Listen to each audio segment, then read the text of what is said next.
Well, hi there. Are you searching for a job and having a hard time landing it? And many people have already suggested you build a successful resume. Well, I know that right now you're a bit confused, but do not worry. You have clicked on a right video. My name is Trivikram. Today we are going to see how to build a successful resume and let's get that dream job of yours.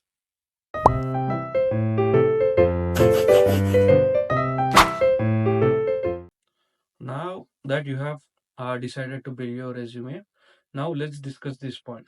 Resume building is a subjective matter, and what works for me might not work for you. So here is this guy who has done a research on it, and here are 5 key points which I have noticed from his research, and let's try discussing it, and let's just focus on that.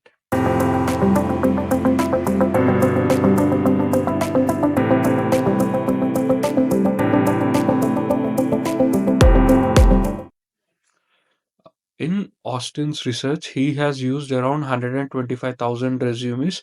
So having large amount of data would give us more insights over here. And also, in as we are using the reports generated by Austin's research, we could remove the guesswork out of this equation. So we could directly focus on the things that actually work.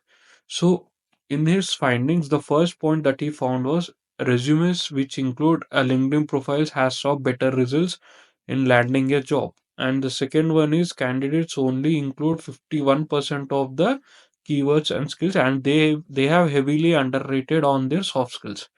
The third one is having a measurable metrics. Having a measurable metrics increase your chances of landing a job. Research also shows that the ideal resume length has to be 475 to 600 words. 77% of the resume fell out of this range in that 125,000. And having a fluffy context takes away from a resume's value, but 51% of resume included buzzwords, cliches, or incorrect pronouns. Now that we have discussed all the rules, now let us focus on each one individually. Let's start with number one, including a LinkedIn profile on resume. Here is a graph that has completely blown me away. In this graph, when I first saw it, in my first glance, I saw that chances of landing a job are more when you include a LinkedIn profile on the resume compared to no LinkedIn profile. But at the same time, having a bare bone LinkedIn profile also decrease the chance of job landing even more. So having a good LinkedIn profile with a professional headshot and a in detail experience section is important. And also, you might also notice as the job level increased, the gap in the callback rates have decreased. So this suggests that if you are a new entry level candidate, you will be need to have a strong LinkedIn profile compared to their higher level peers. So now that we have discussed the first point, let us focus on the second point. In the second point, we were discussing about the keywords and the skills that needs to be included. So I'm not a big fan of just dropping the resumes and CVs directly. So there is something called as a application tracking system. So what it does is basically filter out the resumes, sort them out as per the keywords that were there. So usually the percentage of resumes which were not selected are usually called as no potential candidates, and these sort of resumes do not pass the application tracking system. So it's really important to have the necessary keywords for the particular job description that we are applying for. So in order to do that, there are certain uh, tools out there which could help you get these keywords right, like word cloud and all. So it is really important to have these keywords in your resumes, and when necessarily, especially in your skill session and also in your experience section as well. Now that we have discussed one and two, now let's discuss the third point. In the third point, we can see that uh, it's really important for us to mention the metrics in the resume, because for companies it is really important for them to know how well you have done in that particular thing.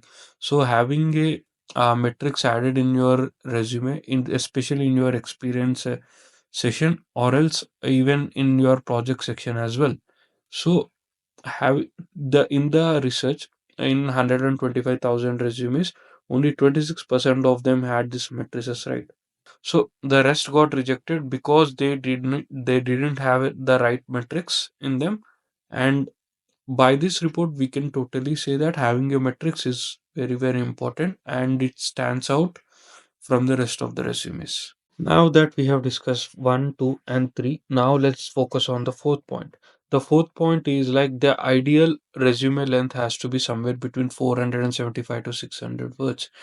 And most of them, about 77% of the resumes fell out of this range out of 125,000 samples that was taken into considerations. So if you look at this graph over here, only 475 to 600 words are the most ideally selected resumes which has successfully landed jobs. Now that we have discussed all four rules, now let us discuss the fifth rule. Fluffy content takes away from a resume's value, but 51% of resumes include buzzwords, cliches, and incorrect pronouns. So basically, the biggest issue that managers usually find in anyone's resume is the fluffy content and the cliche words. We are all motivated, we are all creative, we are all detail oriented, we are all passionate, we are all dedicated. But this is the stuff usually makes your experience sell to them. We are trying to sell our experience, not to summarize it, right? So these words are usually summarize your experience. We need to sell our experience, and most of the managers might usually go through 30 resumes per day, so they are all have already seen seen all this stuff in your resumes. So it is really important that you take care of these cliches and uh, buzzwords and remove them from your resume. The easiest way is to go to Google and search for cliches and buzzwords and make sure to remove all those words from your resume. Now that we have discussed all five rules, now I know that many of you might be thinking that Austin study is pretty basic, and yeah, it is because adding LinkedIn profile, having a resume, having fluffy content out of your resume, having metrics is something which is pretty basic and which is very, very non-negotiable. So it is really important to have these stuff, and having a data kind of convinces us that how important this is and what are the chances of you getting into a job.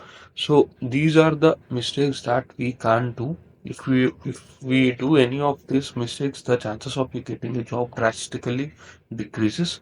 So it is really important to take care of all five golden rules.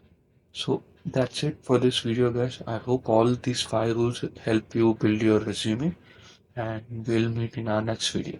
Thank you. Bye bye.